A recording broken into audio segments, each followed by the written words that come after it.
Baik, kita bahas tentang studi kualitatif ya, atau qualitative research, atau studi kualitatif. Bahwa dalam penelitian kualitatif ini, atau disebut dengan metode penelitian kualitatif atau konsep risetnya, bahwa pengertian baik itu metode penelitian kualitatif maupun studi kualitatif dasarnya adalah riset. Riset itu sama dengan penelitian ya. Nah, jadi asal kata riset itu berarti read dan to search ya. Jadi dua kata itu kemudian digabung menjadi satu yang kita kenal dengan research ya.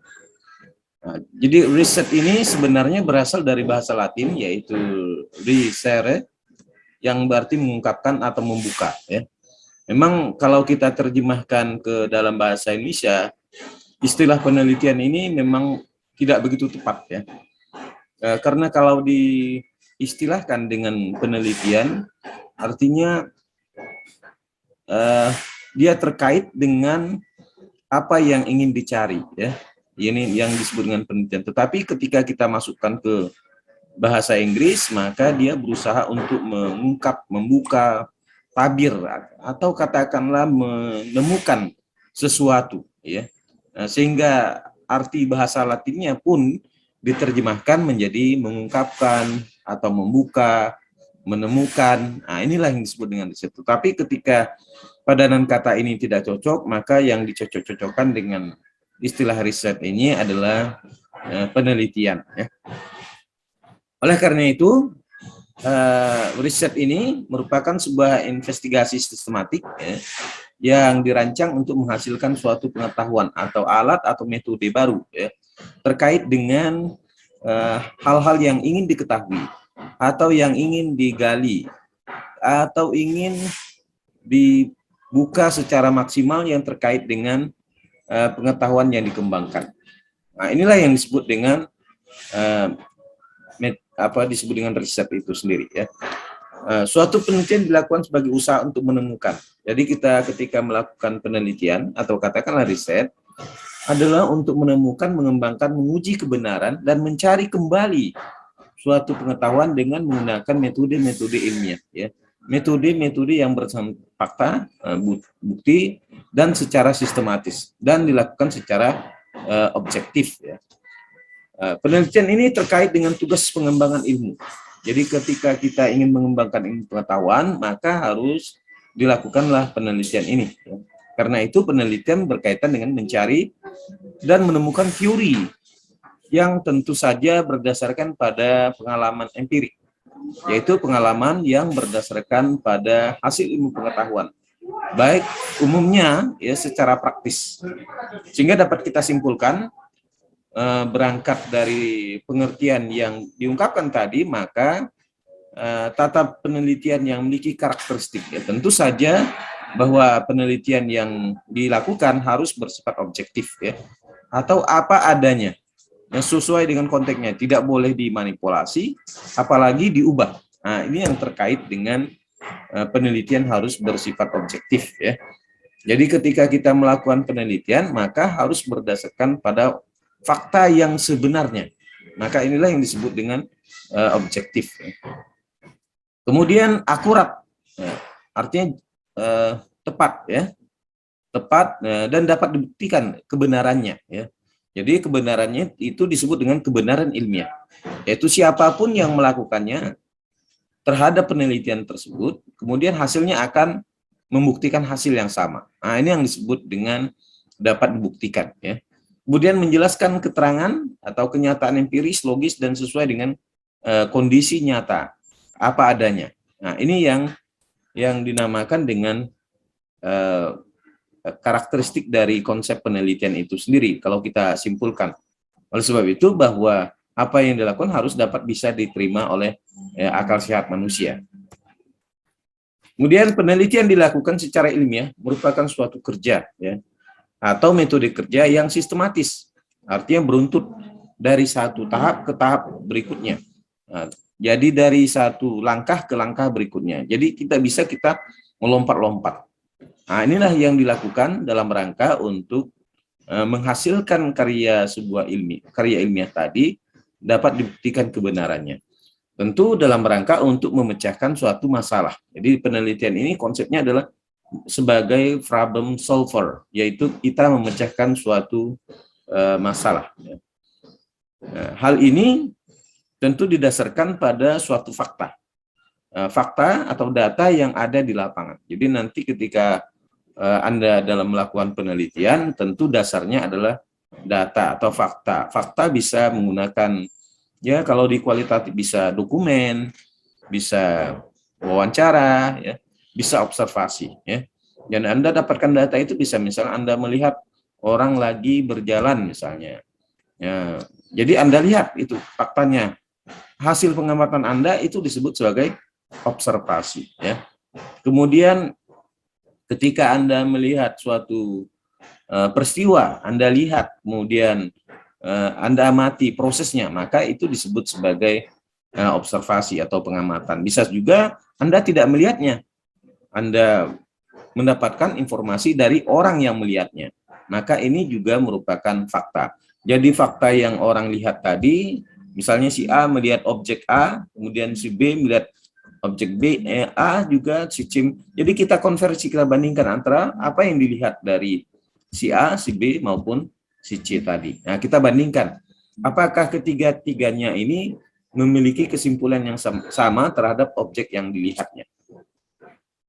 Nah, kemudian dari fakta itu kemudian ditarik sebuah kesimpulan, ya, atau conclusion. Jadi ditarik sebuah kesimpulan terhadap penelitian tersebut sebagai bentuk untuk memahami, menjelaskan dan meramalkan serta mengendalikan keadaan apa yang akan terjadi pada masa yang akan datang.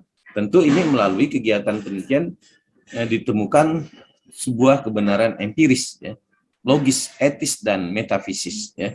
Jadi berdasarkan empirik, ya, dapat diterima secara logik, kemudian etis dan metafisis.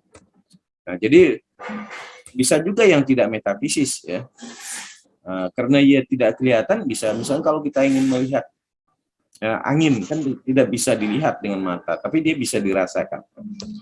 Kemudian karakteristik penelitian ini, bahwa dalam penelitian ini memiliki beberapa karakteristik, ya. Jadi sehingga penelitian ini bisa dibedakan dengan kegiatan yang lainnya. Yang pertama, bahwa di dalam penelitian ini harus bersifat objektivitas, ya, berdasarkan objeknya, ya. Jadi objektivitas itulah yang menyatakan bahwa apa yang dilakukan berdasarkan pada kondisi apa adanya. Jadi tidak memihak salah satu kelompok. Kalau misalnya kita melihat bahwa orang sedang terpapar COVID, misalnya, katakan begitu, kondisinya seperti itu, artinya tidak bisa kita manipulir bahwa orang yang terpapar dan orang yang tidak terpapar itu kita samakan, tentu saja berbeda, ya. Nah, sakit yang dideritanya, kemudian sesak napas, kemudian suhu tinggi, kan begitu, ya. Nah, ini yang terjadi, ya.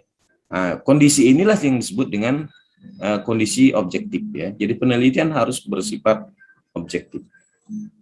Kemudian yang kedua, harus akurat. Maka kita bisa uji validitas dan reliabilitas, ya. Jadi valid artinya bahwa apa yang kita ukur sesuai dengan ukurannya. Misalnya kalau Anda mengukur tinggi, tentu Anda menggunakan meteran, kan? Maka itu disebut dengan valid, ya. Kalau Anda ingin mengukur berat badan, tentu Anda menggunakan timbangan, ya.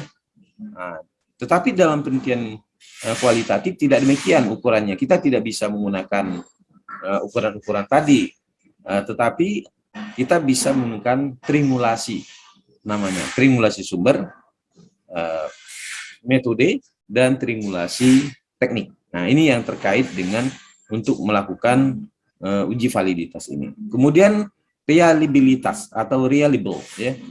Jadi sesuatu yang bisa mengukur tentang sesuatu, misalnya kalau kita sesuatu yang bisa diukur berulang-ulang, ya. Misalnya kalau kita mengukur tinggi, jadi ukuran tinggi itu tetap bisa digunakan untuk mengukur tinggi yang lain. Jadi ukurannya sama, 1 meter itu sama, kan gitu ya. Nah, jangan sampai dalam 1 meter itu berbeda. Nah, itu yang disebut sebagai reliable ya. Maka kalau kita lihat ada timbangan atau dacing itu dilakukan tera ulang dalam rangka untuk mengukur reliabilitas tadi, bahwa dacing yang digunakan itu bisa dapat mengukur berulang-ulang ya. Kalau sebab itu bahwa karakter penelitian ini harus bersifat akurat. Kemudian verifikasi ya, diuji dengan penelitian lain. Jadi satu penelitian bisa boleh diuji dengan penelitian yang lain, yang sama, yang setara. Maka biasanya dalam penelitian itu selalu ada penelitian lain atau penelitian terkait atau keaslian penelitian. Artinya penelitiannya sama, variabelnya sama, kemudian tempat dan lokasinya berbeda. Nah, ini nanti berkaitan dengan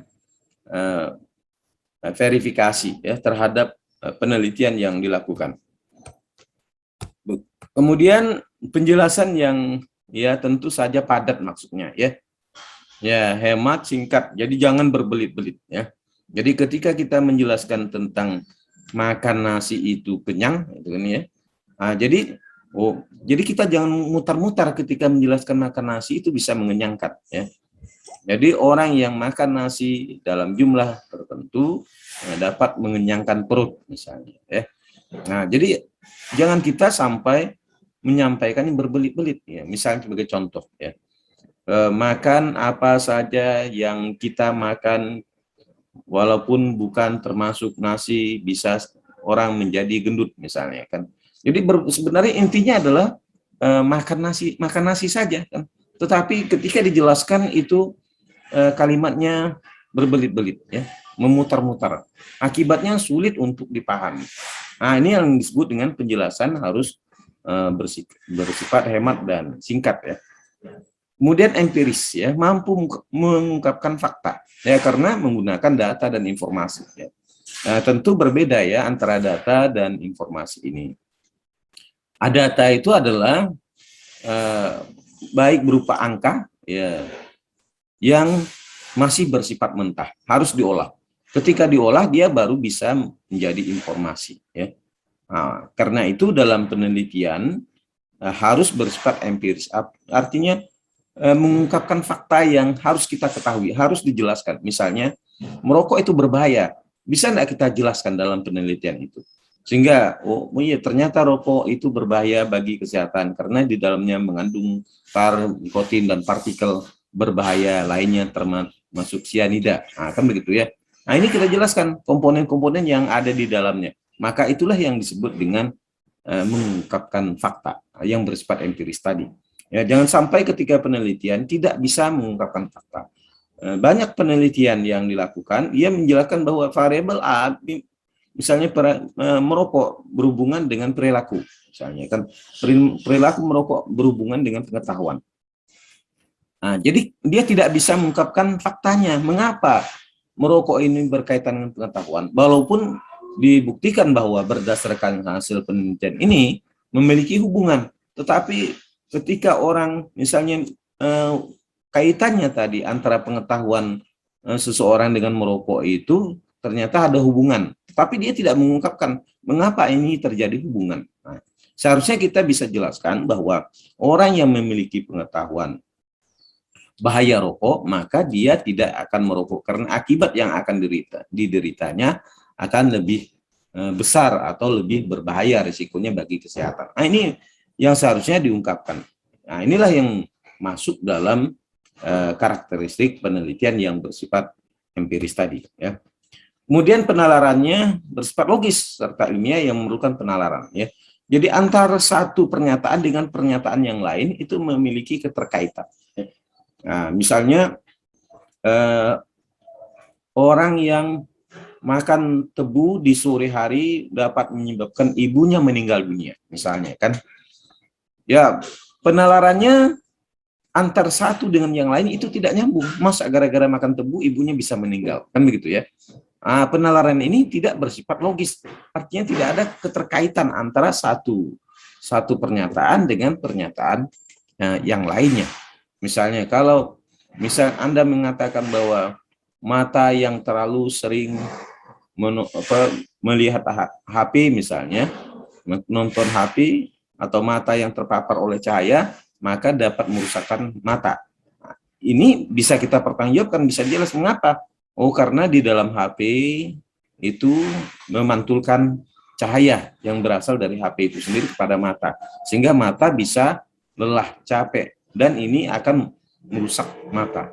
Nah, apalagi dalam kondisi berbaring. Nah, ini bisa dijelaskan antara satu pernyataan dengan pernyataan yang lain. Maka penalaran ini bersifat logis. Tapi kalau kita jelaskan sebelumnya, itu tidak bersifat logis. Apa hubungannya antara makan tubuh di sore hari dengan meninggalnya ibu, kan gitu ya? Ini tidak ada kaitannya, kan begitu ya? Kalaupun ada, ya itu kebetulan saja. Nah, ini yang disebut dengan penalaran harus bersifat logis ya. Kemudian kesimpulan kondisional, tidak bersifat absolut melalui probabilitas tertentu ya. Jadi kesimpulan yang dibuat tentu tidak bersifat tetap, tetapi berdasarkan pada fakta-fakta yang ada. Jadi fakta yang ada itulah sehingga dapat ditarik sebuah kesimpulan. Ya, dalam penelitian ini kesimpulan sangat penting. Karena dengan kesimpulan inilah menggambarkan keseluruhan dari proses penelitian yang dilakukan atau hasil dari penelitian ini dilakukan. Jadi tidak bersifat absolut atau mutlak, harus melalui kemungkinan-kemungkinan tertentu ya dari kesimpulan yang dibuat ya. Tentu berdasarkan pada data yang didapatkan. Kemudian kita ambil ya salah satu pendapat ahli ya, yaitu Kerlinger. Ya, Kerlinger mengatakan metode ilmiah ini sebagai berikut ya. Yang pertama menurut Kerlinger yang disebut dengan metode ilmiah ini, yang pertama adalah scientific research is systematic. Jadi riset saintifik ini harus bersifat sistematis ya. Jadi science research itu bersifat sistematis. Kontrol artinya dapat dikontrol, dapat diawasi atau diverifikasi ya. Empirical empiris, membuktikan fakta tadi ya. And critical investigation, dan melakukan investigasi kritis of hypothetical proposition ya. Pernyataan hipotesis about the presumed relation among natural phenomena ya. Jadi terkait tentang hubungan di antara fenomena alamiah. Nah, ini yang disebut dengan metode ilmiah yang diungkapkan Kerlinger ini. Yaitu scientific research is systematic control, empirical, and critical investigation of hypothetical proposition about the presumed relation among natural phenomena. Nah, kemudian metode ilmiah berarti kegiatan yang didasarkan pada ciri-ciri keilmuan. Nah, jadi ini yang menjelaskan bahwa penelitian ilmiah itu tentu didasarkan pada ciri-ciri keilmuan yang melekat. Apa saja yang dinamakan dengan ciri-ciri keilmuan ini? Ya, yang pertama bahwa sesuatu disebut memiliki ciri-ciri keilmuan itu harus bersifat rasional. Artinya dapat terjangkau, dapat diterima oleh akal sehat manusia. Ya, oleh penalaran manusia ya. Jadi dapat diterima oleh akal sehat manusia itu sendiri. Ya, menyatakan sebagai contoh tadi yang kita contohkan bahwa anak yang makan tebu di sore hari dapat menyebabkan ibunya meninggal dunia. Ini kan tidak rasional ya. Oleh sebab itu dalam ciri-ciri keilmuan dia harus memiliki ciri keilmuan tadi ya.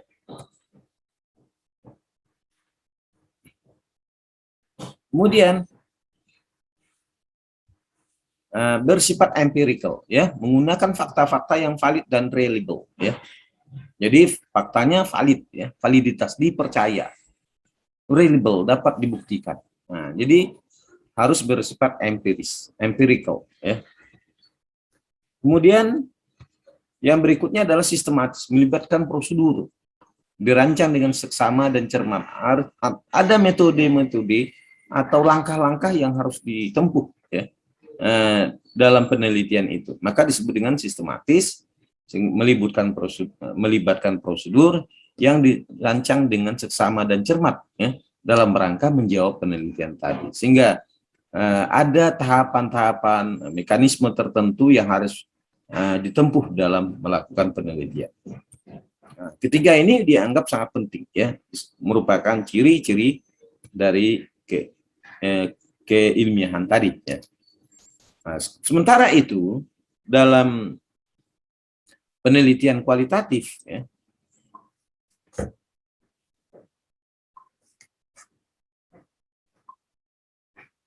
dalam penelitian kualitatif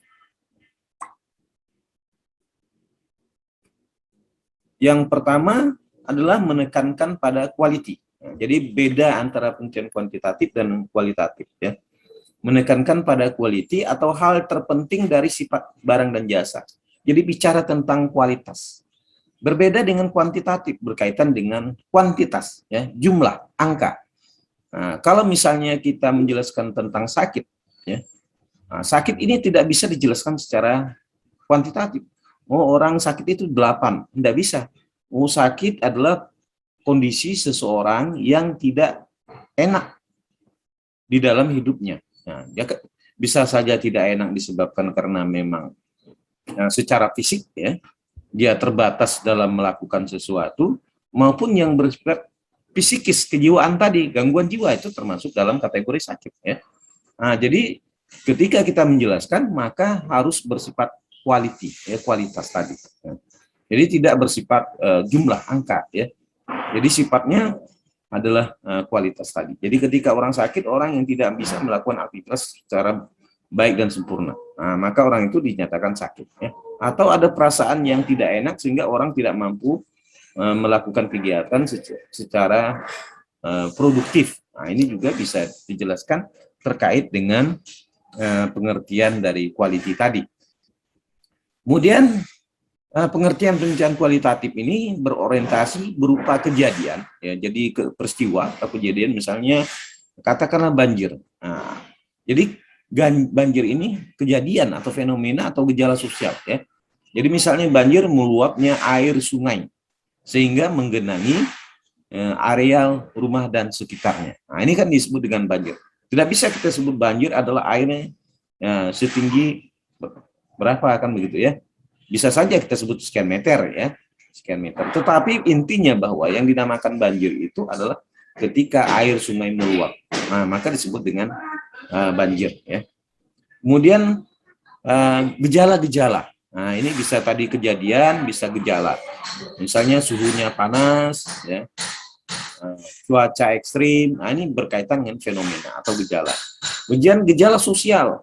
Misalnya perdamaian, kerusuhan. Nah, ini bisa dijelaskan ya secara kualitatif.